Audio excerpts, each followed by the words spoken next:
এই যে সামনে রোজা আসছে, বহু মুসলমানের ছেলে রোজা রাখবে না, একদম টাকা সময় মতো বাড়ি, শরীরটা ভালো না।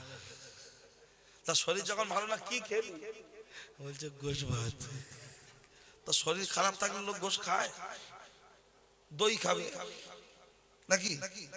পানি দিয়ে ভাত খাবে, সবজি দিয়ে খাবে। বলছে কি দিয়ে ভাত খাবে? গোশ ভাত। আবার কেউ কেউ বলে বাড়ি ভাত থাকতে শুকাবো কেন? ও যাদের ভাতের অভাব আছে তারা রোজা করে, আমরা ভাত থাকতে শুকাবো। লোক বলে না, বলে কিছু বলে গো। ঠিক আছে, তো রোজা কেন রাখবেন? আমি সার কথাই বলছি। আপনাদেরকে খাজুর গাছ কাটা হয়, রস রস গুড় হয়। আচ্ছা, ভাঁড় কি প্রতিদিন বাঁধে? 3 দিন বাঁধে, 3 দিন ছাড়ে। আর ওই ভাঁড়গুলো ভালো করে মেজে ঘষে ধোয়ে না। এখন দেখবেন প্লাস্টিকের মাল লাগিয়ে দিচ্ছে, কিন্তু আগে সেই মাটির যে ভাঁড় লাগাতো, ভালো করে মেজে ঘষে ধুয়ে আগুনে সুন্দর করে পুড়িয়ে তারপরে লাগাতো। যদি বলে কি ব্যাপার, বলছে ভালো করে মেজে ঘষে ধুয়ে চুন দিয়ে পুড়িয়ে প্রথম দিন যখন লাগানো হবে, 3 দিন ছেড়ে 3 দিন পরে, তখন ওটা হবে 1 নম্বর ফার্স্ট কাট, তাই তো? ও গুড়ের দাম আলাদা।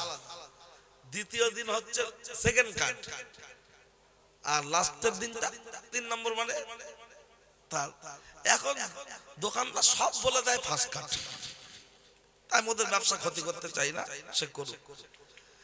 তাহলে ভাঁড় না শুকালে যদি গন্ধ হয়, মেয়েরা দেখবেন হাঁড়ি মেজে এক একদিন এরকম রোদে এরকম করে রেখে দেয়, কারণ ভাতটা কেমন হয়ে যাচ্ছে, যার জন্য একটু রোদে রাখলে হাঁড়ির ভিতরটা রোদ পেলে ভাতটা ভালো থাকবে, তাই তো?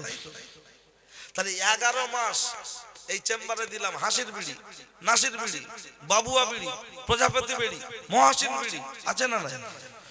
রজনী, তুলসী, বিমল, যা কিছু গপ গপ গপ গপ করে মারলাম। আল্লাহ বলছে তোর ভাতটা 1 মাসের জন্য শুকা, লিভার ফাংশন ভালো হবে, শরীর ঠিক থাকবে। আপনি বলেন রোজার মাসে পায়খানার কোনো সমস্যা আছে? অফিসে ঢোকার সাথে সাথে মাল ক্লিয়ার না? আর বাকি 11 মাস ঢুকে বসে বসে বাইরে বেরিয়ে বলছে ঠিক হলো না। বলছে কেন? বলছে 2টো বিড়ি টেনে শেষ করে ফেলেছে, তারপরে মাল ক্লিয়ার হলো। আর রোজার মাসে একদম অফিসে যাওয়ার সাথে সাথে বেচাকেনা কমপ্লিট, বেরিয়ে আসছে।